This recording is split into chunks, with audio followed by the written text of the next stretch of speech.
Rebecca Ferguson has caught the attention of internet sleuths. She is one of the internet's favorite celebrities right now, so when she revealed that she was once screamed at on set by an unnamed but famous actor, fans were quick to scour her past films and point fingers. Many fingers are pointed at Hugh Grant. TV host and actor Jon Stewart did let us know that Grant's on-set behavior wasn't the nicest in a 2012 interview. Stewart said the actor would never be welcome back on the show he had been working for at the time. He also remarked that Grant was giving everyone grief the whole time and he's a big pain in the… I'll let you finish that sentence yourself. Grant himself has admitted to his set tantrums. In an interview with Total Film magazine, Grant admitted that while on the set of the movie Dungeons & Dragons: Honor Among Thieves, he lost his temper with a woman in his eyeline on the first day of filming. He went on to say, "I assumed she was some executive from the studio who should have known better. Then it turns out that she's an extremely nice local woman who was the chaperone of the young girl. Terrible, a lot of groveling." It's not clear if Grant is the one that yelled at Rebecca Ferguson, but Grant himself has admitted that Bridget Jones's Diary co-star Renee Zellweger is one of the few actresses I haven't fallen out with. So there's that. Charlie Sheen, who you may know from the TV show 2.5 Men, has a history of not being very nice to his partners. Actress Denise Richards let us know who this man is a long time ago. In May of 2006, she filed a restraining order against her husband, soon-to-be former husband, Charlie Sheen. The pair had 2 children together, one only 10 months old and the other was 2. According to the order, Sheen could only see the children if it was a supervised visit. Otherwise, Sheen had to stay 300 yards away from them and their mother, Denise Richards, at all times. The reason Richards had to get the restraining order in the first place was because Sheen allegedly said some violent things to her and handled her roughly. Similar situations would happen later on in Sheen's career with different women. Naya Rivera is most well known for her role as Santana Lopez on hit show Glee. The talented singer did try to warn us about another talented singer, Ariana Grande, specifically Ariana's dating habits. Ariana is in hot water right now because of her relationship with fellow Wicked co-star Ethan Slater and the messy timeline of when they got together and whether or not there was infidelity. Ariana's dating history hasn't really helped her case in this particular case, and Naya provided some insight on her history thanks to shared ex Big Sean. Naya and Big Sean were engaged in 2013, but there were rumors that everything wasn't going well. Naya actually confirms this in her book, Sorry Not Sorry: Dreams, Mistakes, and Growing Up. She wrote, "We'd been fighting for 5 days straight while he was traveling, and then on the one day that he was back in LA, he said he didn't want to see me. But Big Sean was her fiance, and Naya didn't just want to give up. She had a key to his house and she was gonna use it. She did go to his home and let herself in to presumably try and find Big Sean to work things out, but she was met with a pretty big surprise." She writes, "Guess what little girl is sitting cross-legged on the couch listening to music? It rhymes with Shmariana Shmonday." Even though she basically name-dropped Ariana and Ariana and Sean started dating that same year, Ariana nor a rep of hers have addressed the book. Though she did famously reference Big Sean in her song, Thank You Next, with the lyric, "Thought I'd end up with Sean, but he wasn't a match." Big Sean did address his previous relationship with Naya when he wrote the song, I Don't F With You. The entire situation was not the best look for Ariana, and it seems we are seeing the same thing again a decade later. This point counts for 2 actors because they were warning us about the same guy at the same time. Actors Jim Carrey and Cameron Diaz warned us about musician Chris Isaak way back in the 1995 MTV Awards. Chris and Cameron were presenting the award for Best Kiss together. Everything was going well until Chris leaned over for a kiss, and it looked like Cameron was not into it. She was leaning away from him, putting her hand up to try and block her mouth. It's a painful watch, to say the least. The winners of the category, they get announced, and it is Jim Carrey and Lauren Holly for Dumb and Dumber. You can see a smirk on Jim Carrey's face, the one that we all know now that means that man is up to something. The something in question for this award show was giving Chris Isaak a taste of his own medicine.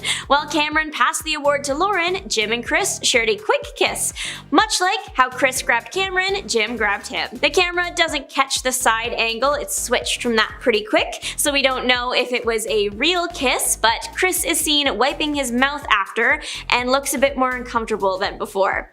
As Lauren starts her acceptance speech, Jim can be seen smirking and smacking his lips, so I'll let you decide what you think went down. Jim Carrey and Cameron Diaz did know each other before this moment. They had starred in the 1994 film The Mask together. together. Chris Isaak got into more trouble years later. In 2015, he was a judge on the X Factor and went on a bit of a rant with some colorful wording towards another judge after they had made a comment towards a performer. A lawsuit was filed against Isaak in 2013 by a former technician that went on tour with him. The people Isaak associated with while on tour were allegedly not the nicest either and used some homophobic language towards the person who filed the suit. It's not clear though if Isaak was part of that specifically. Kanye West has been making headlines for a long time now, but not always for the best reasons, especially lately.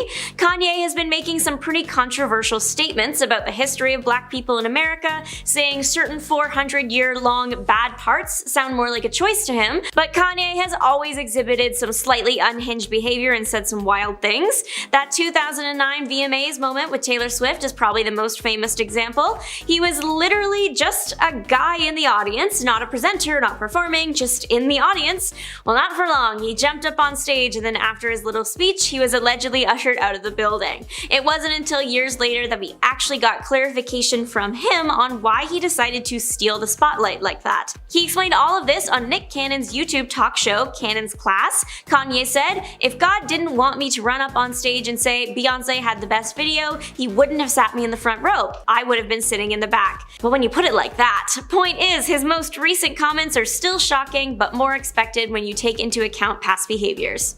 Jeanette McCurdy also had some information to share about Ariana Grande in her own book, I'm Glad My Mom Died. Jeanette worked on the Nickelodeon show Sam and Cat with Ariana. Both girls had starred on different shows before this one, with McCurdy as Sam and iCarly and Grande as Cat and Victorious. They combined forces in Sam and Cat, keeping their same characters from before. It was slated to be a hit show, however, right as they were filming season 1, Ariana's music career started to take off and suddenly she wasn't on set much. McCurdy's book details how Grande used to regularly miss filming. According to the book, Ariana was missing filming to go sing at award shows, record new songs, and do press for her upcoming album, while in McCurdy's own words, she said she had to angrily hold down the fort.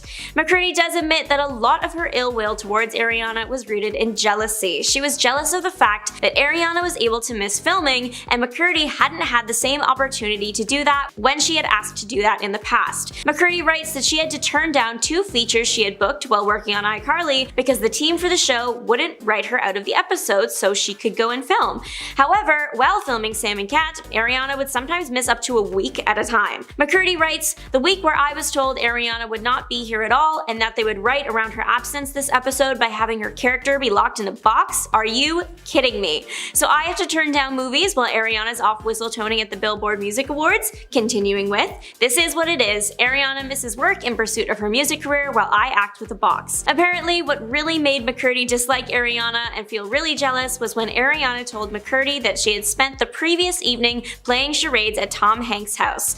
That does sound like the perfect evening, but McCurdy did further write that this moment was what took it too far, and that after this, every time she misses work, it feels like a personal attack, which implies Ariana continued to put the show on the back burner. The 2014 elevator video of Solange and Jay-Z has now gone down in celebrity history. She gets physically aggressive towards Jay-Z while Beyonce watches without getting involved. The altercation happened after a Met Gala after party that year. It started with just verbal aggression on her part before turning more physical. Shortly after the incident, the trio involved released a joint statement basically saying that they love each other and are working through it all together. Even with the statement, everyone wanted to know exactly what had caused the entire thing to happen in the first place. Some people were saying Jay-Z said something inappropriate, some were saying outside individuals had made comments beforehand and the elevator was just the pot boiling over. Many people believe it was due to Jay-Z's infidelity, and that is the leading theory today. He did admit to cheating on Beyonce a few years later in 2018. Chris Brown has been a menace, derogatory, for as long as he's been well known. Rihanna warned us about the type of person he was back in 2009. If you have kept up with celebrity gossip, you probably know that Chris Brown was not very kind to Rihanna, and pictures of his aggression went viral. That wasn't enough for some people, and Brown was still outperforming around the world. Well, it actually was enough for the UK. They denied him a visa in 2010 because of the incident, but this is just the most well-known of his many antics and meltdowns. He's done a lot lot, like wear racially insensitive Halloween costumes, really racially insensitive ones. He's allegedly attacked other celebrities, violated restraining orders, been arrested a few times, investigated by police, sued, accused of SA, pandemic partying, and even owning a restricted species of monkey. But he made headlines again recently for SA charges. The lawsuit has since been dropped, but it was for $20 million.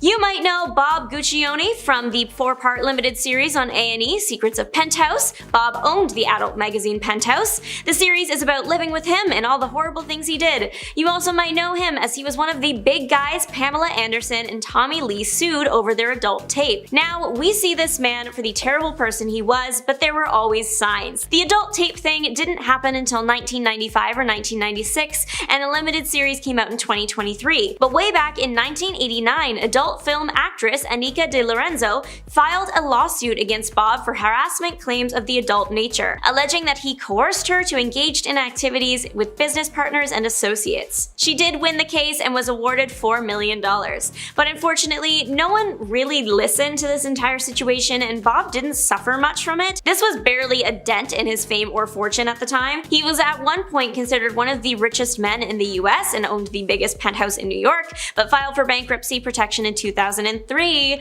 The man was also known for publishing compromising, mostly clothingless pictures of celebrities and other public figures without their consent. That's why Pamela and Tommy were so worried when they found out he had a copy of their tape. He passed away in 2010. By this point, anyone who keeps up with celebrity news and gossip has probably heard about the Britney Spears memoir. More specifically, the role Justin Timberlake played in that memoir. Were some of us shocked by just how tone-deaf and Barbie movie-core the playing the guitar situation was? Yes, but should we have been? Justin has shown inappropriate behavior in the past. Just look at what happened with wife Jessica Biel. Close after their first son arrived in 2015, Justin was spotted out on the town getting a bit too close to Palmer co-star Alicia Wainwright. Sure, the pair weren't doing anything beyond holding hands, it was just the placement of where those hands were that had everyone freaking out. Still, it was bad enough that Justin had to issue a public apology to Instagram, saying, "A few weeks ago I displayed a strong lapse in judgment, but let me be clear, nothing happened between me and my co-star. I drank way too much that night and regret my behavior. I should have known better." Justin and Jessica are still married and welcomed another child a few years later. The iconic photo of Nicole Kidman walking out of the courthouse after divorcing Tom Cruise. Need I say more? I don't think I have ever seen someone look so free and happy to be alive. Listen, I love Mission Impossible and by extension Tom Cruise, but you can't put your favorites in a place where they can do no wrong. So Tom, what did you do to warrant this level of joy at being divorced? Apparently, at the time, Kidman thought everything was going well in their marriage. They had 2 adopted children, so when she got the divorce papers, she was shocked to say the least. Cruise said it was due to irreconcilable differences, but Kidman later told People our life together was perfect.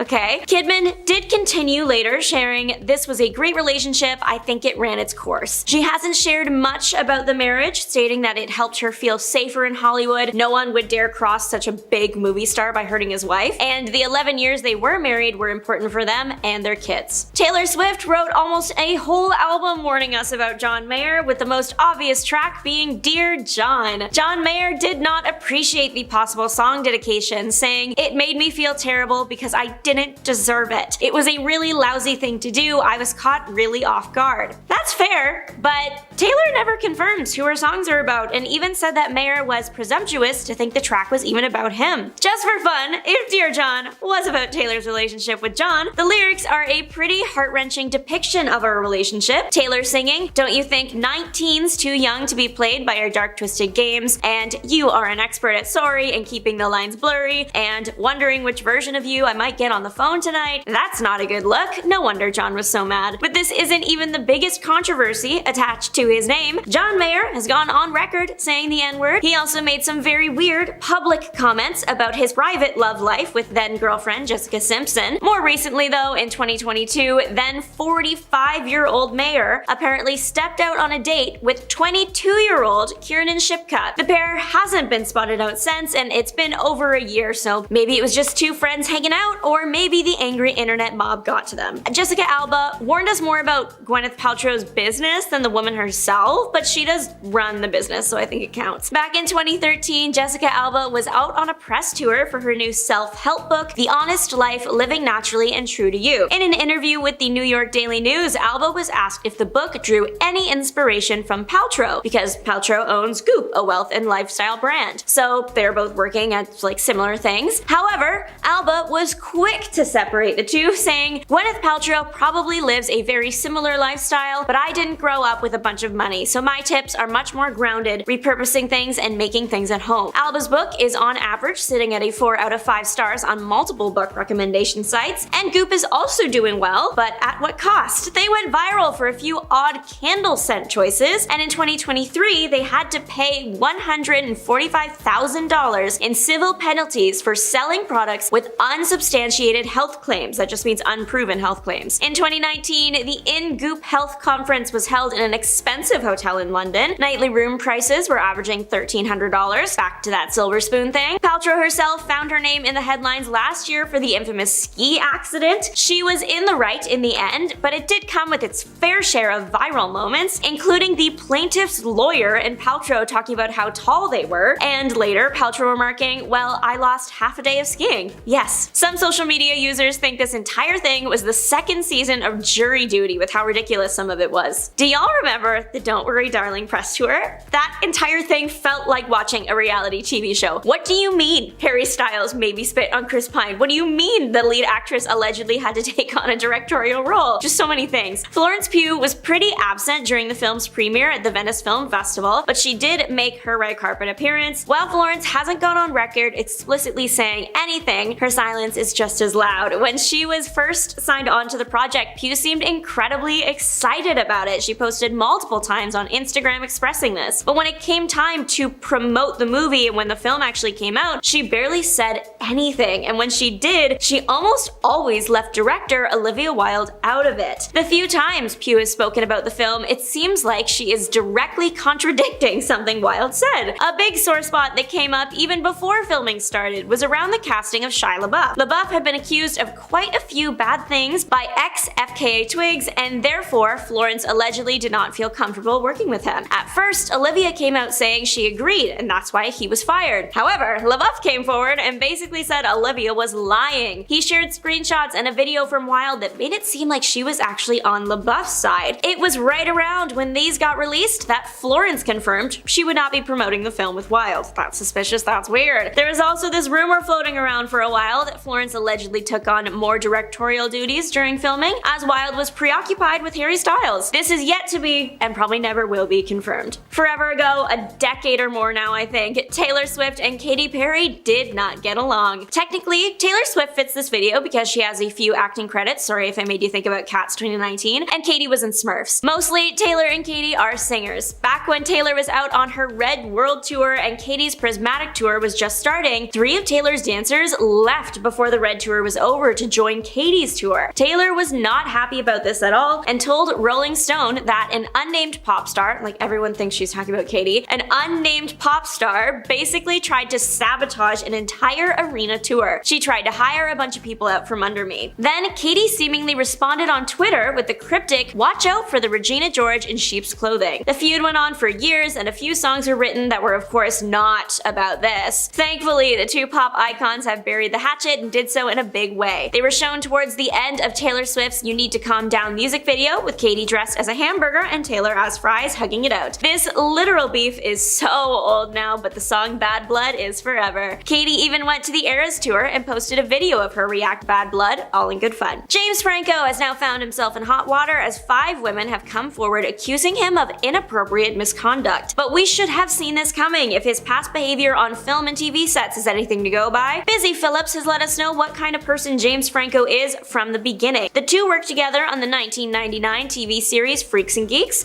and apparently neither enjoyed it. Busy says Franco acted like a bully on set, and most notably once shoved her to the ground. Allegedly, while filming a scene where Busy lightly hit Franco on the chest, Franco, not in character anymore, grabbed Busy, screamed in her face, and then threw her to the ground. Allegedly, he was forced to apologize by the directors and producers. Not a good look for him, and still not a good look all these years later. Technically, Jennifer Aniston warned us about the Brangelina split long before it happened. The one once royalty-level Hollywood couple didn't start on the greatest foundation. Brad Pitt cheating on Jennifer Aniston with Angelina Jolie, but the pair did go on to stay together for 12 years and had 6 kids together before also splitting in 2016. According to an insider close to Jennifer, Jennifer allegedly thinks the entire thing was an example of karma and that she admittedly feels sort of satisfied about Brad and Angelina's split, but she also never wanted this for them or wished this on them. Hey, she's only human. Brad and Angelina cited the reason for their divorce to be irreconcilable differences, but it came out a bit later that the Los Angeles Department of Children and Family Services was looking into Brad for allegedly not treating his kids very well. It was revealed that Pitt didn't actually physically harm one of the kids, but he did make contact. Not a great look either way. Angelina Jolie and Oprah Winfrey, one of the world's biggest movie stars and one of the world's biggest TV stars, have one big thing in common. They are philanthropists. Oprah hoped to join forces with Angelina Jolie in 2006 when she was opening her Oprah Winfrey Leadership Academy for Girls in South Africa. However, Angelina said no. This seems like such a great thing for Angelina to work on. She has her own charity that donates thousands to girls' education all over the world, so why not here? Well, apparently, according to the Star Insider, Jolie wasn't very happy with Oprah taking Jennifer Aniston's side during the famous love triangle. Whether this is the real reason or not, Angelina is better off not having her name attached to the academy. The Leadership Academy officially opened in 2007. 2007 was also the year of the school's first controversy. A female staff member was accused of acting inappropriately towards the young students. She was arrested. In 2023, a former staff member, a different one, came forward accusing the school's executives of abusing their power. Now it seems people on social media, like TikTok, have started looking at the school with a magnifying glass and are creating all sorts of theories about what is going on at the academy. The academy, for sure, has given many girls access to education that wouldn't have had it and was even praised by Nelson Mandela. That doesn't excuse the horrible things that happen there, but there is still good to be found. Dakota Johnson, Madam Web, Lime Lover, Mother, whatever you want to call her, she tried to warn us about Ellen. She started the downfall of Ellen, if I am allowed to be so bold. I'm pretty sure I watched it happen live. Even though the 2019 birthday conversation is more popular, that's actually the second time this has been brought up between the two. If I had a nickel, it's weird that it happened twice. In 2018, Dakota Johnson visited the show to promote some movies. Ellen made a few unwelcome comments about skirt length and possible pregnancies before DeGeneres and Johnson started talking birthdays. Specifically, Ellen brought up how offended she was that Dakota did not invite her to her 29th birthday. And she actually wasn't invited to this party this year, but the next year for her 30th, Dakota fixed the problem. She invited Ellen, and yet somehow Ellen still missed the invite. That brings us to the 2019 interview. Ellen once again is reprimanding Johnson for her lack of invitation, and this is when the iconic "Actually, no, that's not the truth, Ellen" was said for the first time. Dakota even pointed out that Ellen had given her grief the year previous for not inviting her. It's like she knew this was going to happen again, Madam Webcore. Ellen's downfall came pretty quickly after she was caught in this lie. Ellen built her platform on giving, kindness, and being an advocate for LGBTQ+ rights. People started questioning her generous persona, wondering if it was even real. People from the set of the show started coming forward with stories that made Ellen look bad. Videos started going around online of Ellen not respecting guests' boundaries and making rude jokes, tying the whole birthday thing back in. Many people think Ellen didn't go to Dakota's birthday on October 5th because October 6th, Ellen was spotted beside George W. Bush in Texas at a Dallas Cowboys game. Bush is pretty famously anti-LGBTQ. He tried to ban gay marriage. Ellen is a married lesbian. What is going on? That was so much info. I'm sorry. This one does make me sad though. I used to love watching The Ellen Show.